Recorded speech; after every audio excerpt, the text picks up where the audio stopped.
Você já imaginou como seria dormir em uma casa onde passos misteriosos ecoam todas as noites, mesmo estando completamente vazia? Se você gosta de histórias que arrepiam, deixa o like e se inscreve no canal, porque hoje vou contar uma história real que aconteceu no interior de Minas Gerais e que vai te fazer questionar tudo o que você acredita sobre o mundo dos vivos e dos mortos. Na pequena cidade de São Benedito do Monte, no interior mineiro, existe uma rua que todo mundo conhece, mas poucos ousam mencionar quando o sol se põe. A Rua do Cruzeiro, uma das mais antigas da cidade. É daquelas que ainda conserva o charme do Brasil de antigamente, com suas casas de madeira, quintais grandes e vizinhos que se conhecem há gerações.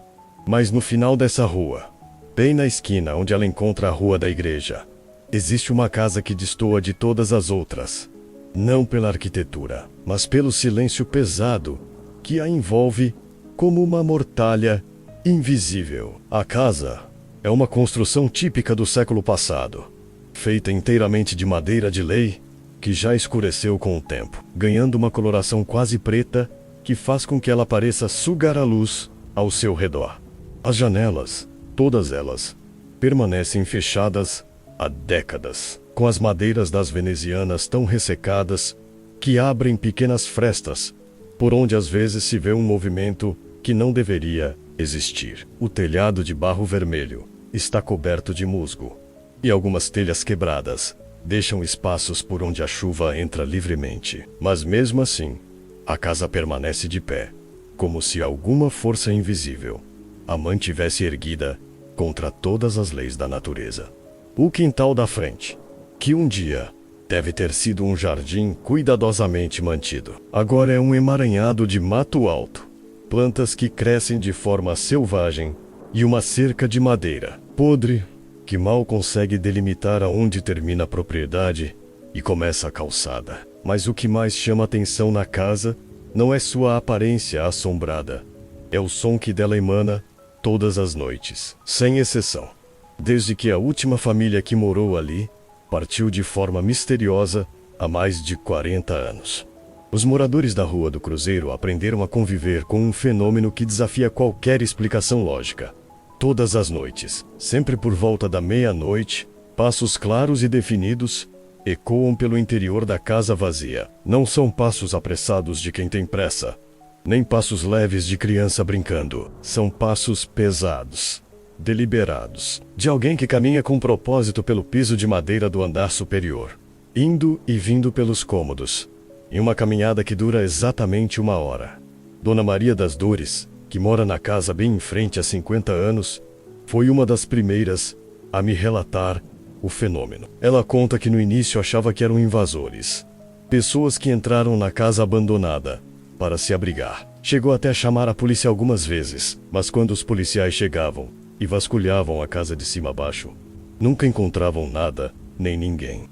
As portas estavam trancadas por dentro, as janelas lacradas, e o mais estranho de tudo, a poeira acumulada no chão não mostrava nenhuma pegada humana recente. Seu Joaquim, o açougueiro da esquina, me contou que já tentou várias vezes ficar acordado para observar a casa durante o fenômeno. Segundo ele, além dos passos, às vezes se escuta o som de correntes sendo arrastadas pelo chão de madeira, como se alguém caminhasse acorrentado pelos cômodos.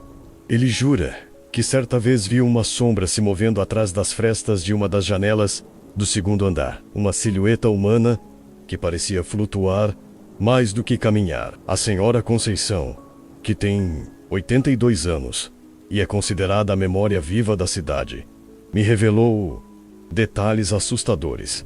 Ela conta que algumas noites, especialmente quando está muito silenciosa a cidade, além dos passos se pode escutar outros sons vindos do interior da casa. Móveis sendo arrastados, portas batendo com força, e mais aterrorizante ainda, o som de alguém chorando baixinho.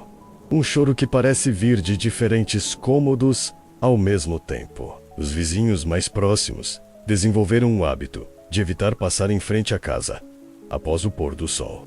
As crianças da rua aprenderam, desde pequenas, que aquele lado da esquina é território proibido, quando escurece. Os adultos, mesmo os mais céticos, preferem dar uma volta maior para chegar em casa a ter que passar diante daquela propriedade, quando a noite cai sobre São Benedito do Monte. Mas nem sempre foi assim. A casa da esquina da Rua do Cruzeiro já foi um lar cheio de vida, alegria e prosperidade. Corria o ano de 1978, quando a família Mendonça se mudou para lá. Francisco Mendonça era um comerciante próspero, dono de uma das maiores lojas de tecidos da região. Sua esposa, Helena, era professora da escola municipal e conhecida por sua gentileza e dedicação às crianças. Eles tinham 3 filhos: João, de 15 anos, Maria Clara, de 12, e o pequeno Pedro, de apenas 8 anos. Por 2 anos, a família Mendonça foi exemplo de harmonia na comunidade. Francisco ampliou seu negócio. Helena foi promovida a diretora da escola, e as crianças eram queridas por todos os vizinhos. A casa da esquina vivia cheia de movimento. Festas de aniversário no quintal, reuniões familiares aos domingos e o som das crianças brincando que ecoava pela rua todas as tardes. Mas em março de 1980, tudo mudou de forma abrupta e inexplicável. Francisco Mendonça simplesmente desapareceu. Não foi um desaparecimento gradual, onde a pessoa vai dando sinais de que algo está errado. Foi como se ele tivesse sido apagado da existência de uma hora para outra. Na quinta-feira ele estava normal, trabalhando em sua loja, jantando com a família, ajudando os filhos com a lição de casa. Na sexta-feira pela manhã, sua cama estava vazia, suas roupas intocadas no armário, e não havia nenhum sinal de que ele tivesse saído de casa voluntariamente. A polícia foi acionada imediatamente. Fizeram buscas por toda a região, questionaram amigos, familiares, funcionários da loja. Mas Francisco havia simplesmente evaporado. Não levou dinheiro, não levou roupas, não deixou bilhete, não havia dívidas ou inimigos conhecidos. Era como se a terra o tivesse engolido. Helena entrou em desespero. Nos primeiros dias ainda mantinha a esperança de que o marido voltaria com alguma explicação lógica para sua ausência. Talvez um problema de saúde, uma perda de memória temporária, alguma situação que logo se resolveria. Mas conforme os dias se transformaram em semanas e as semanas em meses, algo dentro dela começou a se quebrar. Os vizinhos contam que Helena começou a andar pela casa durante a noite, chamando pelo nome do marido. Caminhava pelos cômodos de madrugada, principalmente pelo andar de cima, onde ficava o quarto do casal, repetindo o nome de Francisco e conversando com ele como se ele estivesse presente. As crianças, assustadas, tentavam fazer a mãe voltar para a cama, mas ela insistia que podia sentir a presença dele, que ele estava tentando voltar para casa, mas não conseguia encontrar o caminho. A situação se deteriorou rapidamente. Helena perdeu o emprego na escola porque não conseguia mais se concentrar ou manter a sanidade durante as aulas. Passava horas olhando pela janela, esperando ver Francisco subindo a rua. Às vezes saía de madrugada e caminhava pela cidade procurando por ele, voltando apenas quando algum vizinho solidário a encontrava e a levava de volta para casa. As crianças, traumatizadas pela ausência do pai e pelo estado mental deteriorado da mãe, passaram a viver em uma atmosfera de medo constante. João, o mais velho, tentava manter a família unida, cuidando dos irmãos menores e tentando trazer Helena de volta à realidade. Mas era uma responsabilidade pesada demais para um adolescente de 17 anos. Foi em uma noite fria de julho, exatamente 4 meses após o desaparecimento de Francisco, que os vizinhos ouviram gritos desesperados vindos da casa dos Mendonça. Eram gritos de criança, cheios de terror, que cortavam o silêncio da madrugada como lâminas. Vários vizinhos se levantaram e correram para a casa, encontrando as 3 crianças no quintal da frente, chorando compulsivamente e se abraçando, tremendo de frio e medo. Quando conseguiram acalmar as crianças o suficiente para que falassem, a história que elas contaram gelou o sangue de todos os presentes. Segundo João, eles tinham acordado com o som de passos pesados no andar de cima, no quarto dos pais. Pensaram que a mãe estava tendo mais uma de suas crises noturnas de procurar pelo pai. Mas quando foram verificar, encontraram Helena deitada em sua cama, profundamente adormecida. Os passos continuavam, caminhando de um lado para outro do quarto, como se alguém estivesse andando em círculos. Maria Clara contou que se esconderam no corredor e ficaram observando debaixo da porta do quarto dos pais. Podiam ver claramente sombras se movendo, como se duas pessoas estivessem conversando. Mas Helena continuava imóvel na cama, dormindo. O pequeno Pedro, entre soluços, disse que escutou a voz do pai chamando pelos filhos, pedindo para que eles subissem e se juntassem a ele. A voz vinha de dentro do quarto, mas quando eles abriram a porta, não havia ninguém, além de Helena dormindo.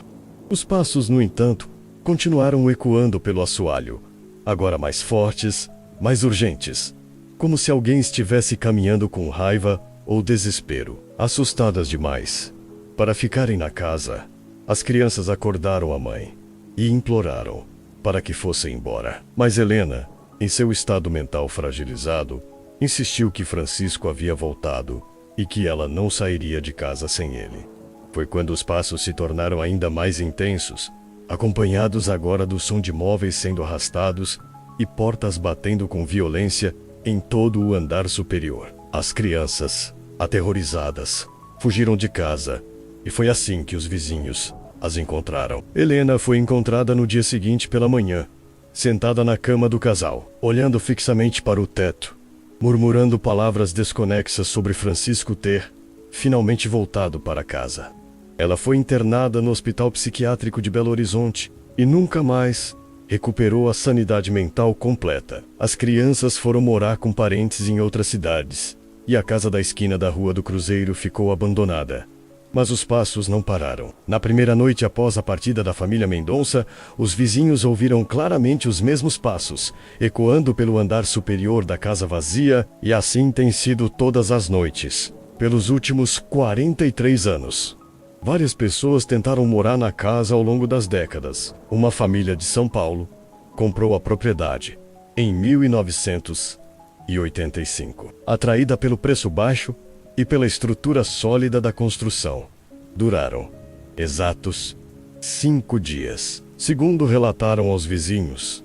Antes de partirem às pressas, os passos começavam pontualmente à meia-noite e duravam 1 hora. Eram sempre os mesmos passos, seguindo o mesmo padrão.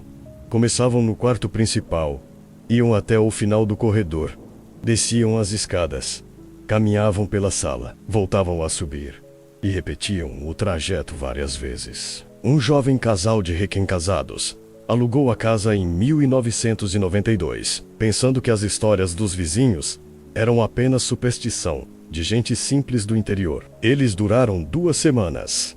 Contaram que, além dos passos, começaram a escutar conversas sussurradas vindas do andar de cima, como se várias pessoas estivessem discutindo algum assunto importante. Quando subiam para verificar, encontravam todos os cômodos vazios, mas a sensação de presença era tão forte que era impossível permanecer lá. Em 1998, um investigador paranormal de Belo Horizonte ficou sabendo da história e pediu permissão aos vizinhos para passar algumas noites na casa com equipamentos de gravação. Ele conseguiu registrar os passos em fitas cassete, além de variações inexplicáveis de temperatura nos ambientes e campos eletromagnéticos anômalos. Mas na terceira noite de investigação, algo aconteceu que o fez abandonar o projeto para sempre. Segundo seu relatório, arquivado na Biblioteca Municipal da cidade, por volta das 2 da manhã, ele escutou claramente uma voz masculina chamando seu nome do andar de cima. A voz era insistente, quase suplicante, pedindo para que ele subisse. Quando subiu as escadas, com sua câmera e gravador, encontrou no quarto principal uma cena que o abalou profundamente. A marca de um corpo humano tinha se formado sobre o colchão velho que estava no quarto, como se alguém invisível tivesse se deitado ali. A marca permaneceu visível por alguns minutos antes de desaparecer gradualmente. O investigador saiu da casa naquela mesma noite e nunca mais retornou. Em seu relatório final, Ele concluiu que havia uma presença definitivamente sobrenatural na propriedade, mas que não conseguia determinar se era benevolente ou malevolente. Apenas que estava profundamente ligada àquele lugar e parecia buscar algum tipo de comunicação ou resolução. A casa permaneceu vazia e selada por mais de uma década, até que, no inverno de 2012, um grupo de 5 adolescentes da própria São Benedito do Monte decidiu que havia chegado a hora de desvendar de uma vez por todas o mistério da casa assombrada da Rua do Cruzeiro. Lucas, de 17 anos, era o líder natural do grupo. Filho de uma família tradicional da cidade, sempre foi conhecido por sua coragem e por não recuar diante de desafios.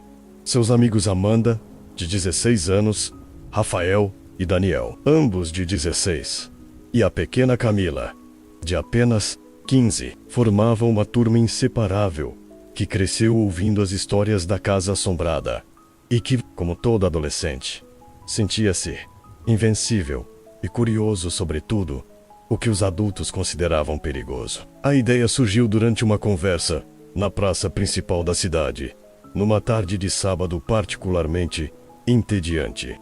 Lucas provocou os amigos dizendo que eles eram covardes por acreditarem nas histórias dos vizinhos, sem nunca terem verificado pessoalmente se havia alguma verdade por trás dos relatos. Amanda, sempre competitiva, aceitou o desafio na mesma hora e os outros acabaram sendo arrastados pela coragem dos dois. Planejaram tudo nos mínimos detalhes. Conseguiram emprestado um equipamento de filmagem do projeto de vídeo da escola. Levaram lanternas potentes, alguns lanches, cobertores e até um tabuleiro improvisado que Daniel montou com letras do alfabeto escritas em pedaços de papel, inspirado nos filmes de terror que costumavam assistir juntos. Na noite escolhida, uma sexta-feira de lua nova, em que a escuridão seria quase completa, eles se encontraram na esquina próxima à casa. O plano era entrar pela porta dos fundos, que, segundo os vizinhos mais antigos, estava apenas encostada, já que a fechadura havia enferrujado décadas atrás. Uma vez dentro, passariam a noite toda na casa, documentando tudo o que acontecesse. E pela manhã, sairiam como os primeiros jovens de São Benedito do Monte a desmistificar de uma vez por todas a lenda da casa assombrada. Quando se aproximaram da propriedade, mesmo os mais corajosos do grupo sentiram um arrepio involuntário. A casa parecia ainda mais sinistra à noite, com sua madeira escura se confundindo com as sombras e as janelas fechadas, parecendo olhos vazios, observando cada movimento deles. O silêncio era profundo demais, como se até os insetos e os animais noturnos evitassem aquela área. A porta dos fundos realmente estava apenas encostada. Quando Lucas a empurrou, ela se abriu com um rangido prolongado, que ecoou pela casa inteira, fazendo com que todos eles se olhassem nervosos. Mas já haviam chegado longe demais para desistir agora. Ligaram as lanternas e entraram. O interior da casa estava exatamente como imaginaram, coberto por uma camada espessa de poeira. Teias de aranha pendendo do teto, móveis cobertos por lençóis velhos que davam formas fantasmagóricas aos objetos. O ar estava pesado, com um cheiro de mofo misturado com algo doce e enjoativo que nenhum deles conseguia identificar. Suas pisadas no assoalho de madeira ecoavam de forma amplificada, como se a casa funcionasse como uma caixa de ressonância. Instalaram-se na sala principal, no térreo, organizando seus equipamentos e criando uma espécie de acampamento. Amanda ligou a câmera e começou a filmar enquanto Lucas narrava a experiência, tentando manter um tom descontraído para disfarçar o nervosismo que todos estavam sentindo. Rafael e Daniel montaram o tabuleiro improvisado no centro da sala, enquanto Camila ficou responsável por monitorar os sons externos e anotar qualquer coisa incomum que pudesse acontecer. As primeiras horas passaram de forma relativamente tranquila. Exploraram todos os cômodos do térreo, filmando cada detalhe, fazendo brincadeiras para disfarçar o medo e comentando sobre como a casa, apesar de assustadora, não parecia ter nada de sobrenatural.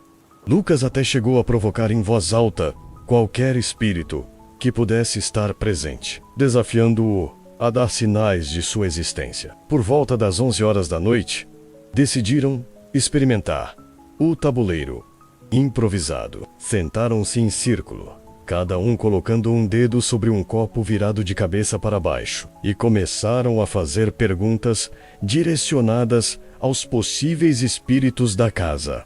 As primeiras tentativas não deram em nada. O copo permanecia imóvel sobre as letras, e eles começaram a relaxar, achando que realmente não havia nada de paranormal naquele lugar. Foi Amanda quem sugeriu que fizessem uma pergunta mais específica sobre a família Mendonça. Rafael, que conhecia melhor a história por ser neto de um dos vizinhos que presenciou os acontecimentos, perguntou em voz alta: Francisco, você está aqui? Você quer nos contar o que aconteceu com você? O silêncio que se seguiu foi mais profundo do que qualquer silêncio que eles já haviam experimentado. Era como se a própria casa estivesse prendendo a respiração, esperando algo acontecer. E então, exatamente quando o relógio da igreja distante badalou à meia-noite, eles escutaram. Os passos começaram no andar de cima. Não eram passos apressados ou irregulares, que poderiam ser confundidos com os estalos naturais da madeira, velha se contraindo com o frio da noite. Eram passos humanos inconfundíveis, pesados, deliberados, caminhando de um lado para outro no cômodo diretamente acima de onde eles estavam sentados. O som era tão claro que podiam acompanhar exatamente o trajeto. Partiam do que devia ser o quarto principal, caminhavam até o final do corredor, faziam a volta e retornavam. Os 5 adolescentes ficaram paralisados, ainda com os dedos sobre o copo, olhando uns para os outros, com os olhos arregalados. A câmera de Amanda continuava gravando, capturando não apenas o som dos passos, mas também as expressões de terror absoluto que se espalharam pelos rostos de todos eles. Lucas foi o primeiro a se recuperar do choque inicial. Com a voz trêmula, mas tentando manter a liderança do grupo, sussurrou: Pode ser algum animal que entrou na casa. Um gato grande ou um cachorro. Mas mesmo ele não acreditava em suas próprias palavras. Os passos tinham um ritmo e uma cadência definitivamente humanos. E mais aterrorizante ainda, pareciam estar seguindo um padrão específico, como se alguém estivesse caminhando propositalmente. Os passos continuaram por mais de 20 minutos, sempre seguindo a mesma rota, sempre com o mesmo ritmo. Às vezes paravam por alguns segundos, criando um silêncio tenso que fazia com que todos prendessem a respiração. E então recomeçavam, mais fortes e abandonada. A temperatura normalizou, os sons paranormais cessaram completamente, e as portas que haviam estado misteriosamente trancadas se abriram sozinhas com um clique suave. Os 5 adolescentes permaneceram abraçados no centro da sala por vários minutos, processando o que haviam acabado de presenciar. Não tinha sido uma experiência de terror comum. Havia sido um encontro profundamente humano com almas que estavam perdidas no tempo, presas entre a vida e a morte por décadas de sofrimento e separação. Quando finalmente saíram da casa, nas primeiras horas da madrugada, carregavam consigo não apenas a gravação mais extraordinária de atividade paranormal já registrada no interior de Minas Gerais, mas também a certeza de que haviam participado de algo muito maior do que uma aventura adolescente. Haviam sido instrumentos de uma despedida, testemunhas de uma reconciliação que esperou mais de 40 anos para acontecer. No dia seguinte, voltaram à casa para recuperar alguns objetos que haviam esquecido na pressa da saída. Encontraram a propriedade completamente diferente. A atmosfera pesada e opressiva havia desaparecido. A casa continuava velha e abandonada, mas agora era apenas isso. Uma casa velha. Não havia mais a sensação de presença. Não havia mais o frio sobrenatural. Não havia mais a sensação de que olhos invisíveis os observavam. E mais impressionante ainda, no chão empoeirado da sala onde haviam passado a noite, estavam gravadas permanentemente na madeira as pegadas fosforescentes que haviam visto durante a manifestação, mas agora não eram pegadas isoladas, caminhando em desespero. Eram pegadas de uma família inteira: pai, mãe e 3 crianças, caminhando juntas, em direção à porta da frente, como se estivessem saindo de casa pela última vez, finalmente em paz. As pegadas terminavam exatamente na soleira da porta, onde pareciam se dissolver na luz do sol matinal que entrava pela abertura. Era como se a família Mendonça tivesse finalmente conseguido sair de casa, partir para onde sempre deveriam ter ido, deixando para trás apenas a marca de sua passagem e a certeza de que o amor é mais forte que a morte, mais duradouro que o tempo e capaz de superar até mesmo as tragédias mais profundas.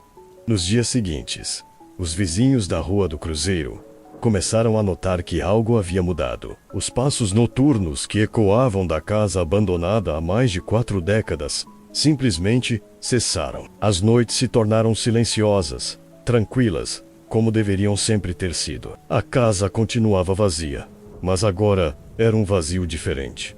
Não mais carregado de dor e saudade, mas simplesmente vazio, esperando talvez por uma nova família que pudesse preencher seus cômodos com vida e alegria novamente. Lucas, Amanda, Rafael, Daniel e Camila nunca mais foram os mesmos após aquela noite, não apenas porque haviam presenciado algo sobrenatural, mas porque haviam compreendido algo fundamental sobre a natureza humana: que o amor verdadeiro transcende a vida e a morte, que as feridas do coração podem aprisionar as almas mais profundamente que qualquer prisão física, e que às vezes tudo o que os mortos precisam é saber que foram amados e lembrados pelos vivos. A gravação que fizeram naquela noite se tornou um documento histórico da cidade. Não a mostraram para sensacionalizar ou assustar, mas como testemunho de que há muito mais entre o céu e a terra do que nossa vã filosofia pode imaginar. A câmera havia capturado não apenas fenômenos paranormais, mas momentos de profunda humanidade, de reconciliação familiar, de amor que superou até mesmo a barreira da morte. Anos depois, quando já eram adultos e tinham suas próprias famílias, os 5 amigos ainda se encontravam todo ano, na data aniversário daquela noite especial, não para relembrar o medo que sentiram, mas para celebrar o privilégio de terem sido escolhidos como testemunhas de algo tão raro e significativo, o momento em que uma família pôde finalmente se despedir adequadamente, encontrar paz e seguir juntos para o que quer que exista além desta vida. A casa da Rua do Cruzeiro permanece vazia até hoje, mas agora é uma casa normal que poderia abrigar novamente uma família feliz, sem o peso do passado. Os moradores mais antigos da rua ainda contam a história da família Mendonça para quem quiser ouvir, mas agora é uma história com final feliz. A história de um amor que foi mais forte que a morte e de crianças corajosas que ajudaram almas perdidas a encontrarem seu caminho para casa. E nas noites silenciosas de São Benedito do Monte, quando a lua brilha sobre os telhados de barro vermelho e o vento sussurra entre as árvores antigas, os moradores da Rua do Cruzeiro dormem tranquilos, sabendo que às vezes os mistérios mais assustadores escondem as verdades mais bonitas sobre o que significa ser humano, amar profundamente e nunca realmente deixar de cuidar daqueles que mais amamos, mesmo depois que a morte nos separa fisicamente. Esta é a verdadeira história da casa da Rua do Cruzeiro, onde por 43 anos ecoaram passos de saudade e onde uma noite 5 jovens corajosos ajudaram uma família a encontrar finalmente o descanso eterno que todos merecemos quando cumprimos nossa jornada neste mundo. Uma história que nos lembra que nem todas as assombrações são malévolas, que nem todos os espíritos são vingativos, e que às vezes aqueles que já partiram apenas precisam saber que foram amados, que são lembrados e que podem finalmente descansar em paz.